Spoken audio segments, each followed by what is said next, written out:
Hey, everybody. Welcome to A Voice in the Wilderness podcast with Skipper here. Today, I got my brother Ray Keenes in the house. And, man, this has been an interesting day, hasn't it? Yeah.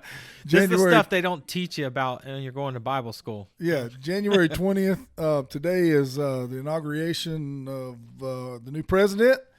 And me and Ray have been just talking about government, but we're not going to talk about that on the podcast because that's not worthy of talk.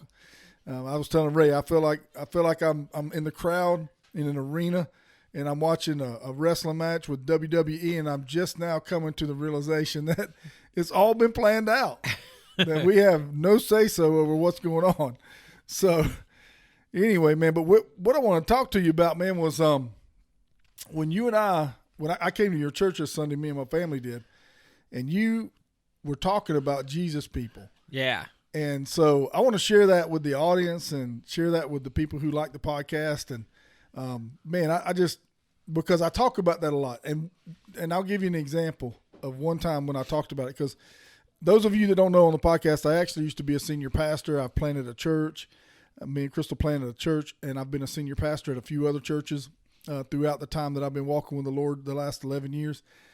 And there was one time at the church that we had planted, and I put a picture of an orange tree on the screen, and I was talking about, I called it an apple tree in the message. I was going, I just wanted to show you guys this picture of this apple tree, and everybody in the congregation kept going, no, that's not an apple tree, that's an orange tree. And I just said, is that what people say when you tell them you're a Christian? Wow, yeah. Needless to say, I'm not a senior pastor anymore. So I love the topic that you brought up about, being a Jesus person, because to me, when the pressure's on, Jesus should come out of you. Right. Absolutely. So I want to talk about that. So, man, let's talk a little bit about Jesus people. What does that look like to Pastor Ray? And I'll give you my point of view on it too. Okay, absolutely. Yeah. So like at our church, we have like these three foundational principles that we kind of go by, and that's really kind of how we base the church. The first one that we believe is that, obviously it's just our mission, our purpose of the church is to connect people to God and to teach them how to live on purpose. I'm a firm believer there's a difference in living and living on purpose.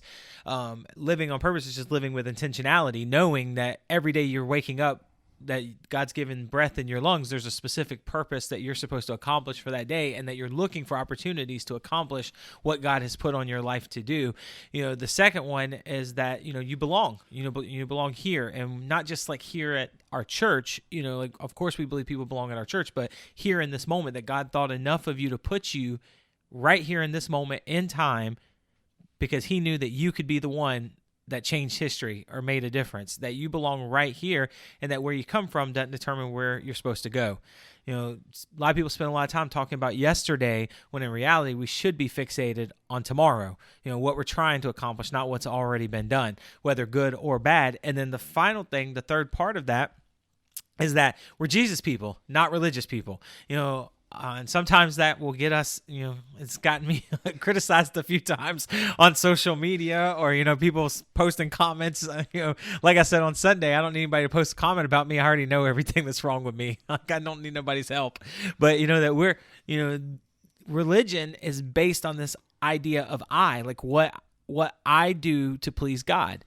An understanding of following Christ is there's nothing that I could do to please God. That's why Christ did what he did. So my desire, my passion, everything that I am is centered around what Christ did for me. And it's not my relation to God, but instead God's relation to me and where I'm at. And so like what we do, sometimes it doesn't fit into the confines of religion, because religion really is just tradition that feels good to us. Right. So let me tell you kind of, when it comes to my walk, there's been these little moments throughout my walk where I really felt like God was speaking to me about something.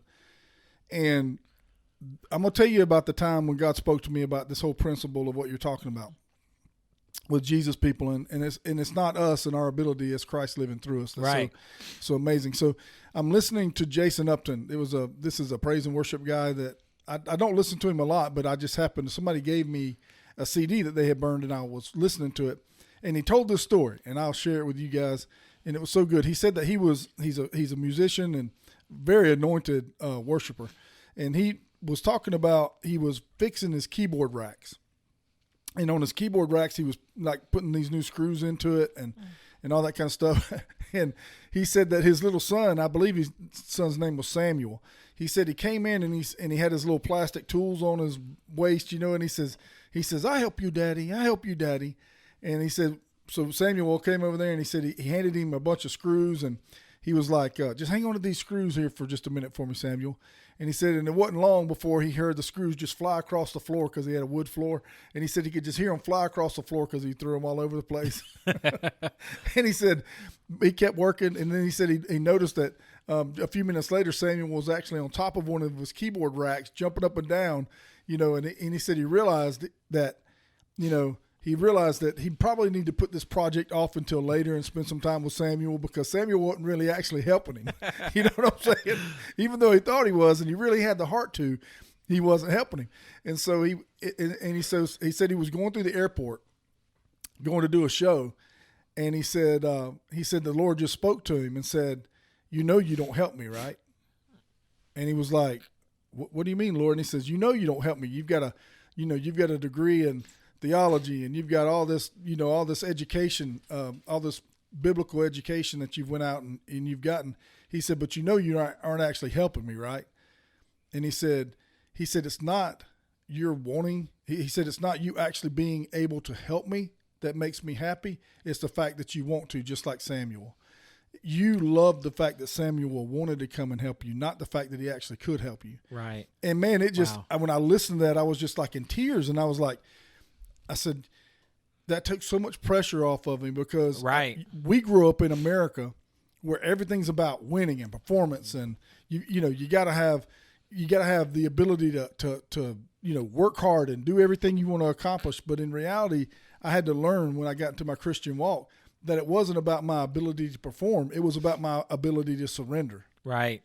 That's so good. Yeah. Yeah. And a lot of times for us, at least in my, the way I view my walk with God, we've created, especially in Western culture, this idea of event-driven Christianity, and that our religious high only takes us to the next event. So I said on Sunday when I was talking, joking about if you grew up in the church and you were a kid, you went to summer camp, and, God wrecked you at summer camp, and your life was forever changed, and, you're going to throw away your cassettes or burn your CDs or whatever, because God has completely wrecked your world and changed you, and you're a new person, and that you're not going to date that girl anymore. You're not going to date that guy anymore. You're completely changing your life. And then, by September, you're kind of back to who you were, before camp, and it just kind of fades away. And it's like, man, what happened? And then the enemy will work in your mind and say, "Oh, it wasn't real." But then all of a sudden, now comes fall retreat. You got a fall conference, and so you go to this fall conference, and it completely wrecks your world, and you're back.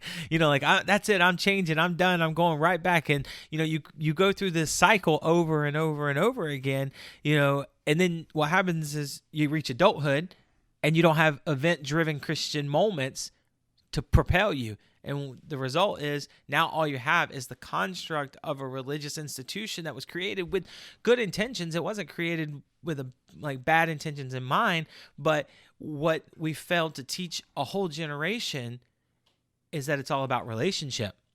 It's not about these events. It's not about, it's not so much about what we do or don't do, because religion says what I do dictates how God loves me or how God values me, and the reality, Peter was an utter failure. Yeah, he was. He was an utter failure in every way, shape, or form. He constantly failed. And even at the point of when Jesus needed him most, he failed. I mean, they couldn't stay awake when he was praying. Right. They couldn't even pray. Then he deserted him. Then he was riddled with guilt, and he was pretty much okay with going back to fishing, just going back to his old way of life. But Jesus still demonstrated his love for him and showed up in his life for him, because he understood, or he wanted Peter to understand, you're not going to get it right. You're always going to struggle. You're always going to have these issues, because Peter still had issues after that. He had problems with acceptance and, social issues that went on beyond this moment. And what Jesus was demonstrating was that it's really not about you. It's about the relationship that you have with me. And we've taught a whole generation to look forward to an event that we put on because it puts people in church pews and it fills our idea of success, because you were a pastor, I'm a pastor, and when two pastors get together, the first thing they ask is, hey, what are you running? Like, because that's the metric of success. Like, if your church is full and you're expanding and you're doing all these things, oh, you must be a good pastor. You must be rocking and rolling. So, that puts a natural man-made, burden on us to be event driven. Well, I've got to have the best. I've got to have the greatest. I've got to make sure that I'm, for lack of a better word, keeping up with the Joneses to keep people coming to the next event and the next event and the next event, which is great because we've filled up church houses and we've built these amazing buildings and we've done all these things, but we taught a whole generation how not to have a relationship with Jesus. And so when they reach adulthood and there's not an event for them to go to because either A, it's not provided, B, they don't have time, or C, they just chose not to, now their whole life is a wreck because there's no relationship to sustain them in their moments of failure.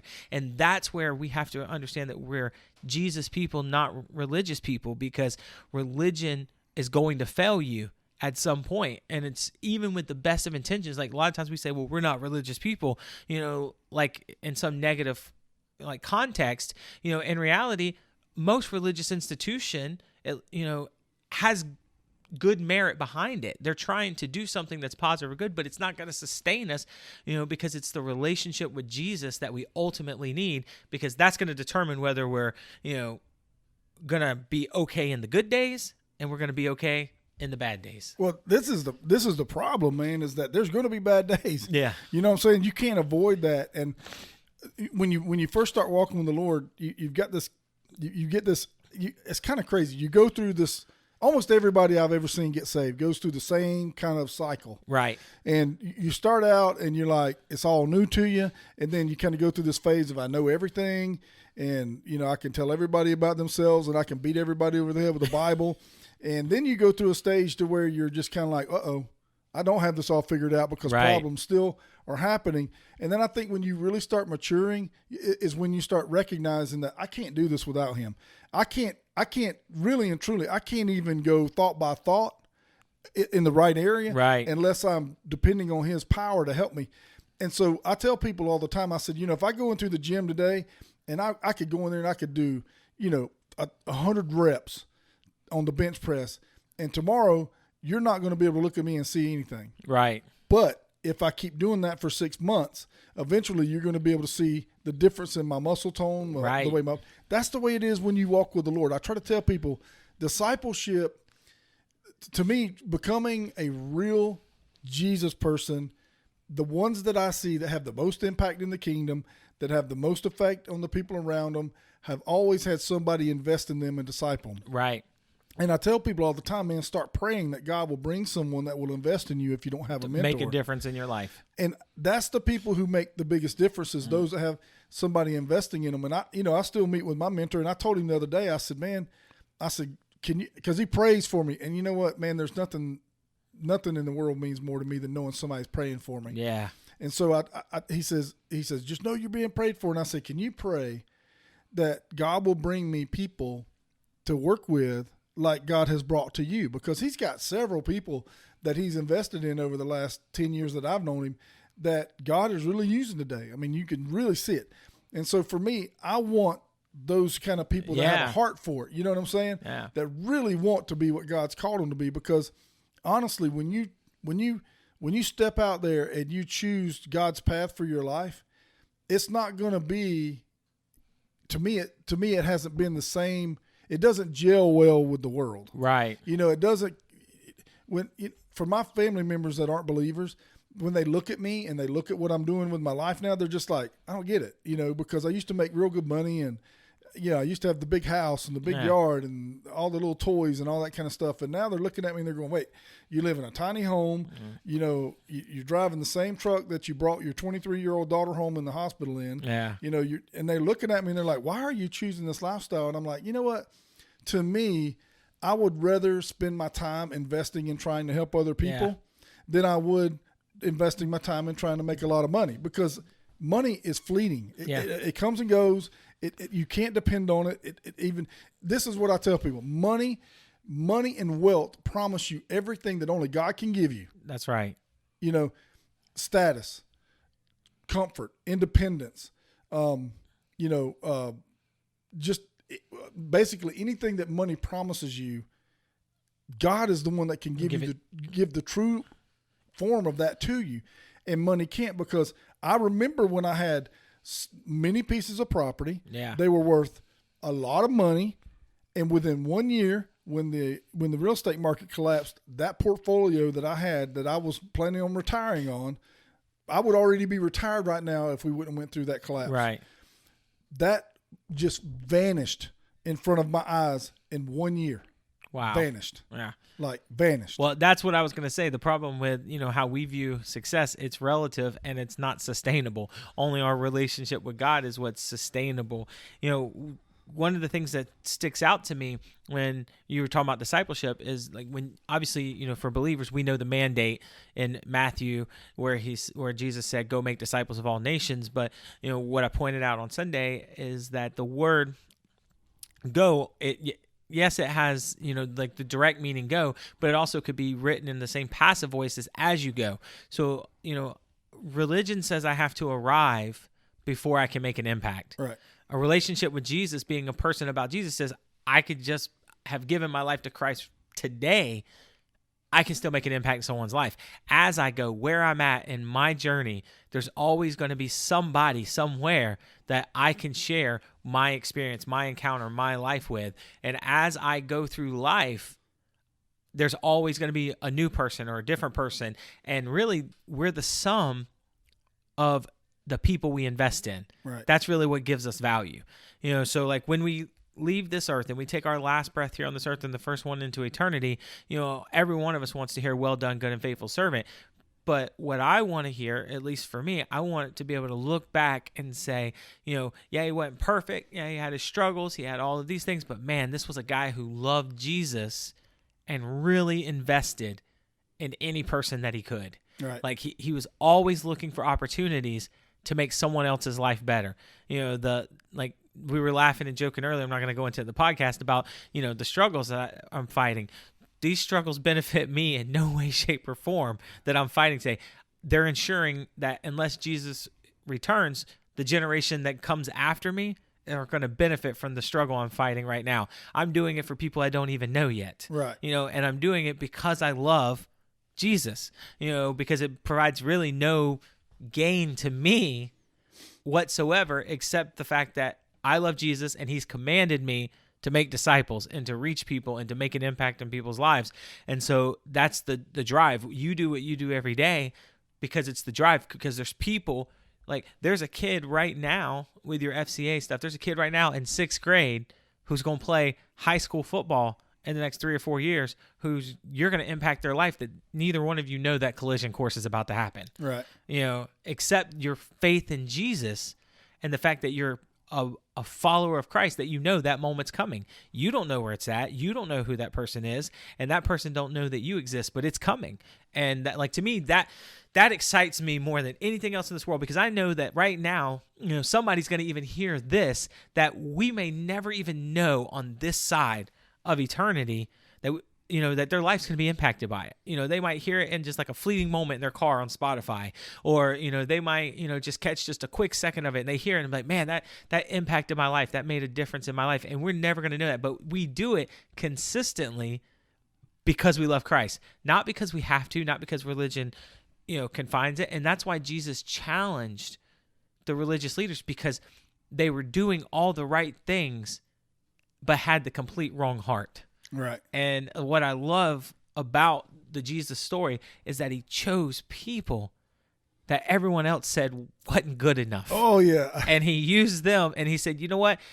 I know everyone else says all you were good enough is to go work for your daddy, but I've got something more for you. And as long as you love me and you follow me, I'm going to use you to change the world. Oh, it's crazy. Now, you talking about that, because, and I want to elaborate on that, because you talked about this, and I've been taught this, through my discipler. But back in the time when Jesus walked the earth, all the children went to like school, but, Right. But what they went to school to do was to learn. They memorized the first 5 books of the Bible. Correct.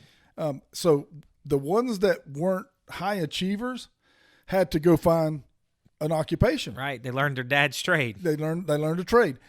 Now, let me tell you something that's crazy about that. Jesus had to go learn a trade. Yeah. Now, I don't know if he did that intentionally, but he didn't make whatever cut they had. He didn't make it. All the disciples did not make that cut. All of them.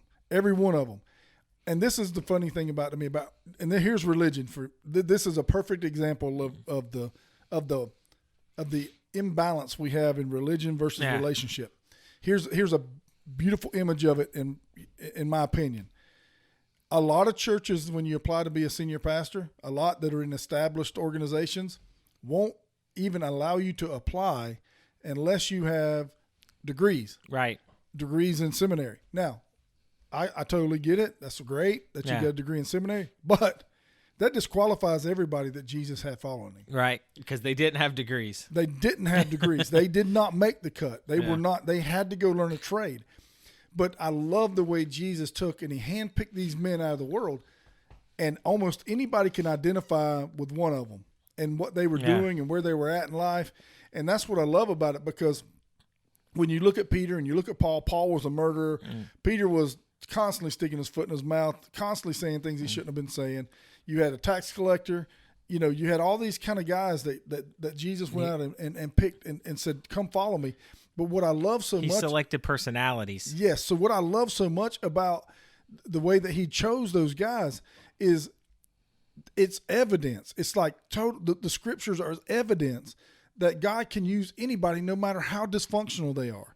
It's not up to our ability. It's up to our surrender. Yeah. It's up to our availability. So good. And so for me, it was a long process for me to go from a religious-minded person to a relationship-minded person. It took me time, man. It really did. It was a process for me. It didn't go overnight. So, I mean, when I think about that and I think about, what those people look like, now that I understand it more, there's nothing that frustrates me more than seeing somebody that's hung up and stuck in that religious mindset. Yeah.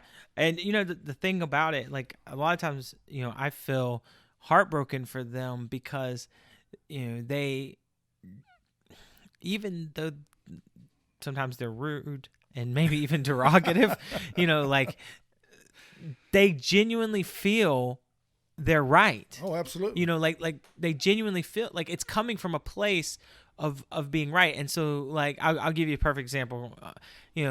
We did an event with some children that like a children's event, like they did like a Nerf war or something after church, or they were going to do a Nerf war. Somebody commented, what does that have to do with Christ?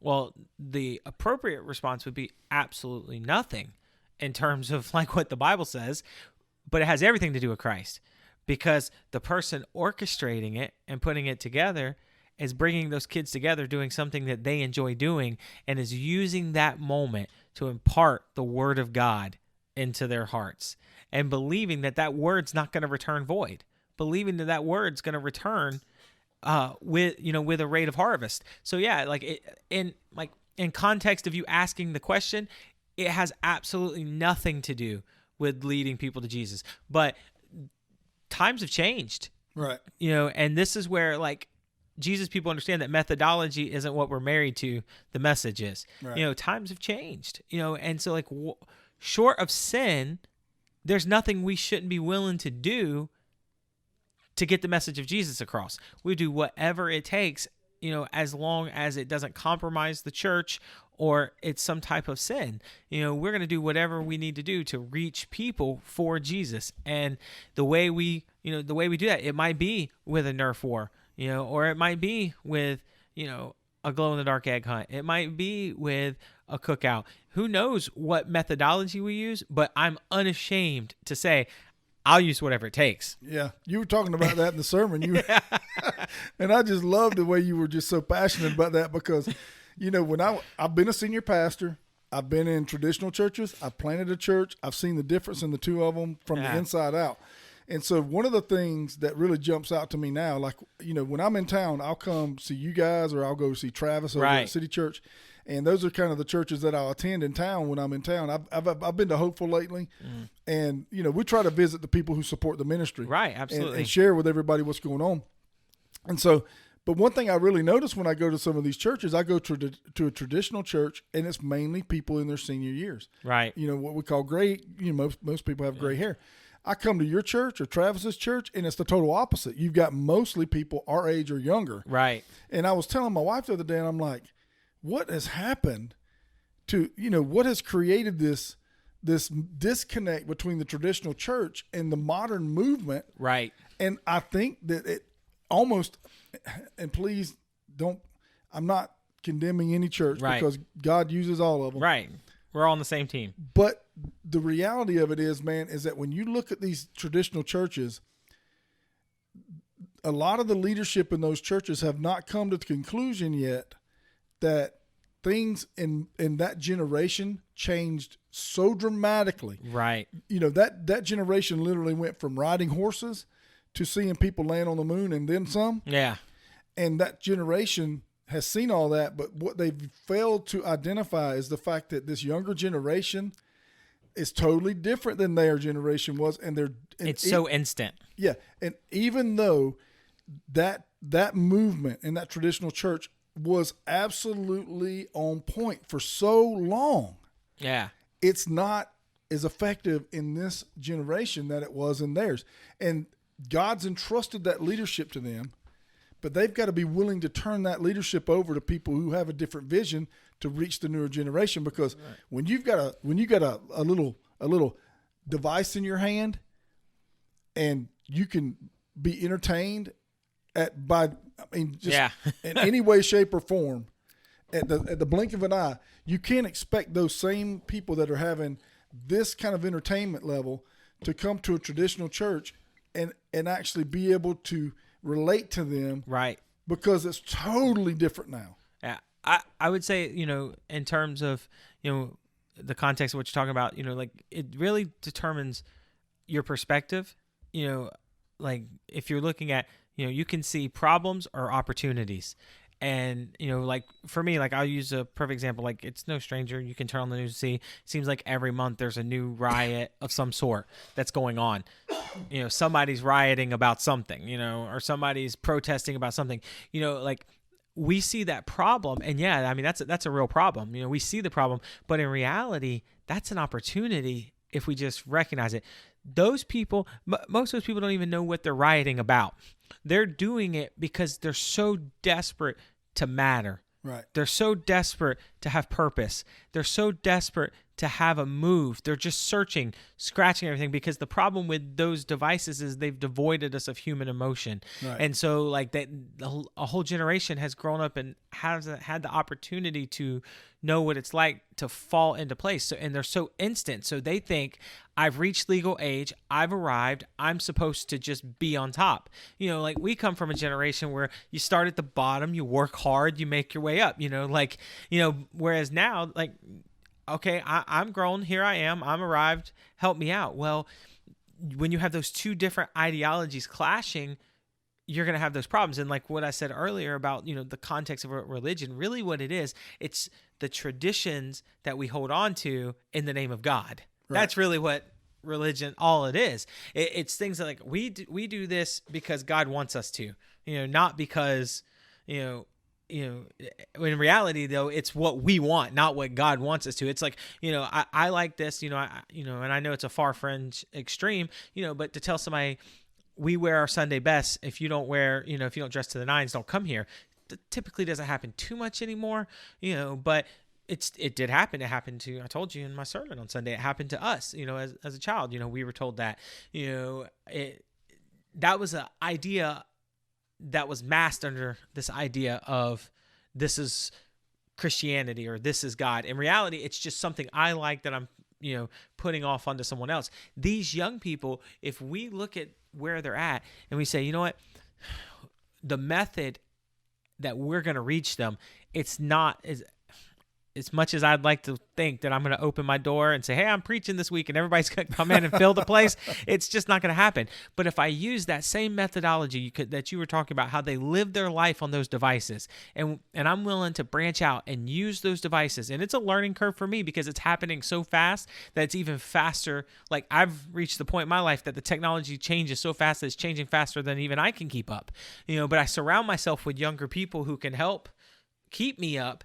And if we put ourselves in that situation as leaders and say, you know what, I'm not going to be married to any method. I'm willing to do whatever method it takes to reach people. I'm going to use those devices. I'm going to use what it takes. I'm going to do whatever it takes to make sure that I can form some type of investment, some type of relationship into someone, especially the next generation. Because man, imagine those same people who are rioting and going crazy and doing all those things, because they're all young people. I mean, they're all like 20-somethings. Right. So imagine if it was, what if they were on fire for Jesus? Right. Man. If they put that, I said that on, when all the riots were going on this summer, I don't remember. I think I might have. Oh, I did actually preach this over at Travis's church one time, but I was like, if we took all this energy and effort and, organization and we applied it in a positive the direction. Lives that would be changed. The lives that would be changed, because it's not a lack. The cool thing about this generation that my daughters are in and the younger generation right now, the cool thing about them that I'm noticing is they have a very generous heart. Yes. They really do. They're very, very generous. They're a very generous generation. And this is the reality of it. It's great to be generous, but I wish they understood a little bit more about the relationship with Jesus and how, because he was the most generous of all time. Right. And you talking about what me and you do. This is the craziest part about what I do and what you do, is that when the world looks at me and you, they think, why in the world do these guys do what they do? Because we don't gain anything as far as the world is concerned from what we're doing.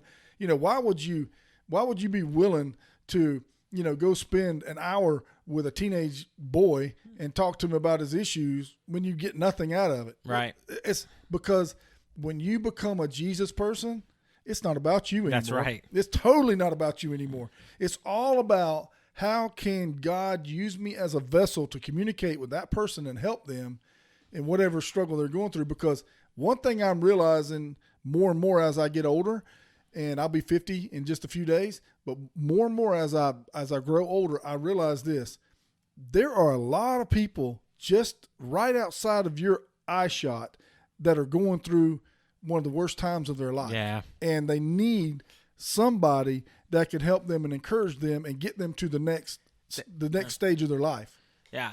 This generation, this time, it's a time for authenticity. They're looking for authentic people. And the confines of, we did this because it's what we always did, isn't going to work. So for me, like, that's why I'm so bold and brazen to say, someone said, well, are you a religious person? I'm not a religious person. I'm a Jesus person. I don't fit inside the mold of, religion. And I don't say that to be hip or cool, because I think I'm past the days of being hip and cool. If you don't believe me, just ask my kids. They'll tell you. The sun has set on that. If I was ever cool, the sun is definitely already set. I'm not trying to be, cool or trying to stay relevant or anything like that. I'm just trying to understand who I am and who God is in relation to me. And, there's certain preferences that I have in, the terms of how I like church, and there's certain preferences that there's things that even that we do or don't do, or, at first it's I don't know if I really want to do that because it goes against what's comfortable to me. But then I have to put into check, is it really about me? Right. Because if it's my comfort or my feelings versus somebody's soul, they got to win every time. Right. Souls win Absolutely. every time, and so that's really the litmus test. If you want to know if you're a religious person or you're a Jesus person, you could say, well, if it infringes on my comfort, will I stop it? Yeah. And if the answer is yes, then you're a religious person. That's, because because it's built around what you like and what you feel and what you think. But if it infringes on my comfort and says, I'm going to press on and I'm going to keep going, I'm going to chase this. One of the greatest stories that I ever had as a youth pastor, before I was a lead pastor, at my current church was with this girl. She was 18 years old, man. I mean, like fresh out of high school. Like she graduated in May and she's leaving in July. She went to Egypt. Ooh. Yes, she went over to Egypt. A female, 18 years old, single, went to be a missionary in Egypt for 2 years. Wow. And then she went to another country that was, I won't say where it was just because it's on the internet and there's people there. But I'll tell you that there was more Starbucks in the country than there were Christians. Wow. And so I'm like, and I just asked her, I'm like, aren't you scared? I mean, you're just a kid. Aren't you scared? And she said, I think probably the most profound statement any Christian has ever said to me. She said, I'm safer in Egypt in God's will than I am right here out of God's will. That's so good. And I'm like, in my rational brain, I'm like, if you get caught, they could beat you, rape you, kill you, definitely imprison you. And this is what you're telling me. Like, it just hit me, and so that kind of, that conversation and a few other ones kind of helped shape that identity in my mind that, you know what, I want to be a Jesus person, not just a religious person. And that means that I'm willing to go or deal with whatever God asked me to do for the sake of someone else. Because I know I'm safer and going to see more success being where God wants me versus being out of his will every single time. And so that to me is the message in a nutshell. If you are a Jesus person, there isn't a method short of sin that you're not willing to try to reach someone to Jesus. You're not going to be worried about what other people think. Like, it's not that it doesn't cross your mind. I mean, it crosses my mind like every time I hear myself speak. I'm like, my goodness, these poor people have to hear this. I hear my voice, I hear the way I sound. I'm like, man, I'm caught in like a perpetual state of puberty. Like my voice just won't get deeper, it won't change. I tell the sound team, put some bass in the mic, help me out, man. Yeah. Come on, what are you doing? Reverb, man. Sometimes I struggle with enunciation. I've got this strong Southern Georgia accent that sometimes it will reveal itself. I try hard to bury it, but sometimes it pops up. And I'm like, man, there's so many other gifted speakers out there. I look at other speakers and I'm like, they're so gifted and they're so intelligent and they're able to clearly demonstrate, what God is saying and like, why me, Lord? Like I don't even feel like I belong, forget in the same ballpark. I don't even feel like I belong in the parking lot of the ballpark sometimes. Right. And, I just have to go back to, I said I'd do anything. And because I said I'd do anything, if this is the path he's chose, this is what I do. And if he told me stop doing this and go do that, I would stop doing this and go do that because I'm not married to an idea. I'm married to my relationship with him. That makes me think about how I wound up in FCA. And I remember I was at a church. I was a senior pastor of a traditional church. And I was getting a lot of kickback from the members because I was so evangelical. I'd be at Camp Anderson and I would be at tent revivals, and I was going all over the place, preaching and just ministering to people. And I remember they were like, you're our pastor, you need to be here more. And I said, and this is what I said, and I said this from the pulpit. I said, listen, if there were cars lined up down that driveway out there and people waiting to get in this building, I said, I would be totally cool with sitting here. I said, but that's just not the way it works. I said, they're out in the world. Yeah. And I said, and I'm going to get them. I'm going out there to get them. I'm going out there to tell them about the good news. And so, I started praying. I'm like, Lord, when I look around, I see all these seniors, but I don't see any young people coming to church. And I said, God, I'm asking you, my heart is burdened for this younger generation. God, how do we reach this younger generation? And it was about 9 months later that he introduced me to Ernie Stevenson through FCA. And when I started doing this ministry and I started taking these young people and coaches and even dads would come on these trips, are coming on these trips with us. And I would take them out in the wilderness and I would tell them when we were sitting at the boat ramp, I'm like, hey, look, you're fixing to experience Jesus in a way you might have been going to church your whole life, but you're fixing to experience him in a way that you've never experienced him before. And they're like, oh, come on, I've been in church my whole life. I'm like, look, but you ain't never went out into the wilderness with the intention of seeking God's face. Right. And when you go out into the wilderness, it's like, it's like a foot washing, or it's like taking communion for the first time, or there's just something supernatural about it. And when these kids get out there, man, it's like when I start talking about heavy subjects like, impurity in your relationship, whether I talk about pornography, whatever, it don't matter what comes up. It doesn't matter what comes up. They'll sit around that fire and they will start talking freely. Yeah. And I'm talking about, man, I'm like, now, because this is what people have to understand about the way the enemy works. If you keep something hidden in the dark and you don't tell anybody your struggle, he will torment you with that, and it will go on and be perpetual. Yes, that's right. But if you learn how to confess to somebody that you can trust, and you learn how to, to release it. Yeah. Oh my gosh, man, it makes such a huge difference. And I'll give you one example of that. Okay. I've got a family member that was molested when they were very young, probably in their teenage years, or I don't know exactly, but it was somewhere in their teenage years. That family member held on to that until they were, I think, 45 years old. Wow. Never told anybody, just kind of kept it to themselves. And up until that point, you could see a lot of anger, a lot of bitterness, a lot of frustration. Her relationships were very fragmented. Yeah. Even, she had been divorced. I mean, a lot of stuff going on. When she sat down and she confessed that for the first time, it freed her. Totally changed her. Totally changed her. She got remarried. Wow. I've never seen anybody happier. I've never seen just full of joy, man. I'm talking about just like, I couldn't believe it. And that was when I really recognized, because I had just been born again when that happened. And I remember recognizing, I was thinking, the enemy is he's the king of the darkness. Yeah. And Jesus is the king of light. And when you have issues in your life, especially something like that, you got to find somebody you can trust. You got to find somebody that will be confidential, and you got to get that out in the open so God can start doing a miracle with it. Absolutely. That's where the enemy lives, man. Not to, it's just in context of what we're talking about, but not to harp on religion, but religion says I can't tell nobody because I'll be cut out. Right. I'll be pushed out, so I'm going to keep these things to myself. And the enemy, like, I'm a firm believer, yes, he's in the actions and the choices that we make, but the real damage is not in the actions and the choices that we make. Those things are instant.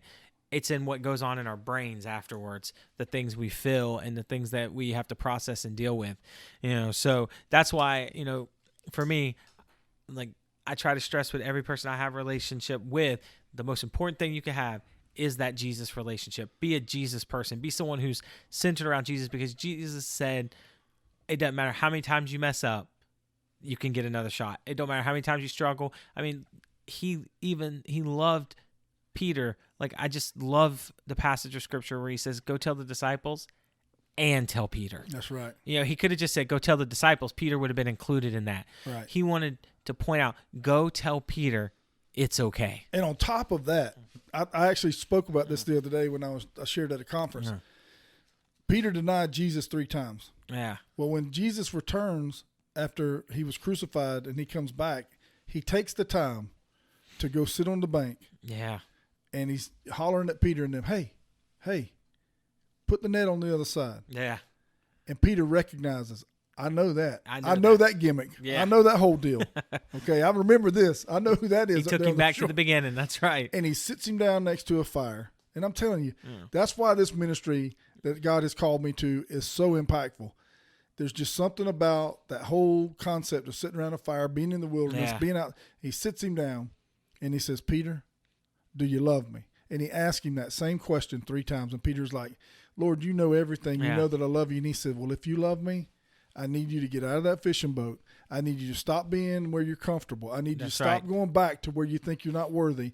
I need you to stop thinking that you failed to the point to where I can't use you. I need you to stop with the negativity, and I need you to get your behind out there and feed my sheep. Go feed my sheep. Go feed my sheep. Go feed my lambs. Go take care. I'm going to build the church on you. That's right. I'm going to build the church on you. Let's go. Okay? Get out of the boat. It's time to go. Yeah. Time to burn the ships. That's right. You know what I'm saying? And that's what I love about Elisha. Yeah. I'm going to burn my plow. I'm going to cut up my oxen. I'm nope. all in. Going all for it. You know what I'm saying? And I'm telling you, when I said yes to Jesus in 2008, brother, I burned the ships. You hear me? I said, I'm done. I'm done with that whole life. I'm done with chasing money. Yeah. I'm done with all that kind of stuff. I am totally sold out. I'm totally in. And anybody that knows me for more than a day will tell you that when I dive into something, I'm all in. Yeah. I'm not going to give you, like people say, hey, come do so-and-so. I can't. Unless I can be all in, I can't. Yeah. I'm not giving you half. Half ain't good enough. All of it still ain't good enough, but with Jesus on my side, That's right. It makes it's good enough. Yeah. So anyway, man, but I was going to tell you, you know, one thing about pornography, I want to touch on this, and I felt like the Lord put it on my heart. Because this is important, man, because I know a lot of young guys out there, a lot of young guys are struggling with porn. Yeah. And actually the numbers for ladies is actually crazy. You know, they're increasing by leaps and bounds for pornography. But listen, I want the young men, the young women out there that are dealing with pornography, I want you to hear this, because it shocked me when I heard this. Last year when the Bundy tapes came out on Netflix about a year ago, you know, he killed somebody here locally, and I wanted to just kind of, I was so young then, I wanted to kind of, but he made a comment on the last interview they did before he went to the electric chair. He made a comment. He said that he's never met someone that committed a violent crime that did not admit to having an addiction to pornography. Wow. And that just really like jumped out at me, because I was like, wow, man. I mean, it's like, you know, pornography has that kind of effect on people. You know, I'm not saying everybody that watches porn is going to wind up killing people, or nothing like, but I'm saying if that one thing is common in all violent offenders that he met in prison, then there's got to be a lot of mental and just emotional damage that it's doing to people. So if you're one of those, man, and you're out there and you're struggling with that, man, I would encourage you, come to me, come to Pastor Travis, come to Pastor Ray. Yeah. You know, come to somebody that will be confidential in what's going on in your life. We're not going to air your stuff out to everybody. Right. You know, we'll take you and sit you by a fire, and we'll talk, and we'll try to help you understand how to be successful and pull away from that kind of stuff, because God's got a plan for each one of us, man. And it's not to be bound up and entrapped by pornography. And the world tells us that pornography is not a bad thing. You know, everybody's like, oh, you know, it's like everybody shows everybody stuff on phones and stuff like that. But listen to me, man. Unfortunately, how long you been married? Boy, you put me on the spot. 14 years. I've been married 14 years. So this November will be 25 for me and Crystal. This June will be 15 for us. And nothing against. Let me tell you. Let me go ahead and preface this a little bit. My wife is amazing, awesome, wonderful human being. I know your wife is too. They're great friends, and trust me. And I'm not. This has no reflection on them. But if I told you, as a young guy out there that's looking at pornography, I'm gonna tell you, when you get married and you have children and you got all the business of life, let me assure you that pornography is a very, very, very, very extremely poor representation of what intimacy is like when you have a family and kids. You know, so unfortunately, when you watch a lot of that kind of stuff, you go into a relationship thinking that you're gonna have all this exciting, you know, stuff going on in and it just doesn't happen like that, man. You know what I'm saying? Yeah, it's false narrative for sure. You know, and what happens in your mind, like, and this is where I mean, this is a perfect example, you know, like, because especially if you're in the church and you're struggling with that, right? You know, you're going to feel the burden and the walls of religion around you saying, I could never tell anyone I'm having that struggle because I'm supposed to know better. Or I'm supposed not to, you know, but Jesus is saying to you, it's okay. Right. It's no different in saying, go and tell the disciples and tell Peter. He's saying right now, it's okay. You know, reach out to someone, because the first step to breaking something off in your life is confessing it. Right. When you start confessing it, it no longer has a hold on you. And you tell somebody, I mean, you got to be careful who you tell your business to, of course, but you know, you start telling someone, then you're going to start finding freedom in a way that you never known before. And you're going to start breaking down those walls, because, you know, that's what this whole podcast has been about today is, you know, because the confines of religion says, I can't tell you because you won't accept me anymore. Right. You know, but the great thing about being a Jesus person is it doesn't matter what you do, because he already did everything for you. Right. Because while your issue might be this, you know, I have an issue. Skipper has an issue. Everyone has an issue. You know, to Jesus, there is no degree of severity. Right. It's just an issue. Sin. So, you know, so if that is you, reach out to someone. You know, you can email me. My email is ray@connectinglakecity.com, and I will give you my personal cell phone number. You know, anything we can do to help, you know, because the first thing you can do to find freedom is to say it with your mouth, and you'll see immediately freedom will come to you. Yeah, man.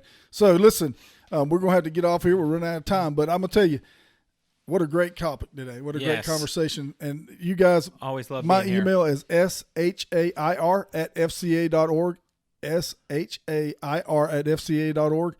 Contact us, man. We want to be there for you. Like I said, we'll get in the canoe. We'll go out to the wilderness. Yeah. We'll talk. We'll teach you. We'll show you. We'll walk with you through this thing until you get victory, and then some. We'll walk as long as you want to walk with us and learn about God. We're there with you, man. So we love you, and it doesn't just. We've got wives that are amazing. If there's a girl out there and you're struggling, we got 2 wives. We can direct you to them, and you guys can talk, and they'll help you just like we'll help the guys. So.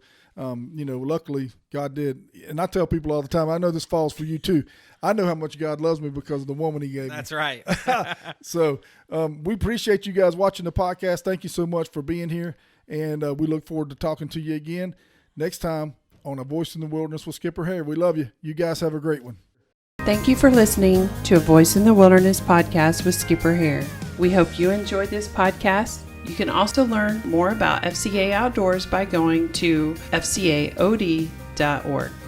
Check out the Woods and Water magazine, which comes out once a month. Skipper writes an exciting article for FCA Outdoors. You can pick them up in most convenience stores in the Southeast region.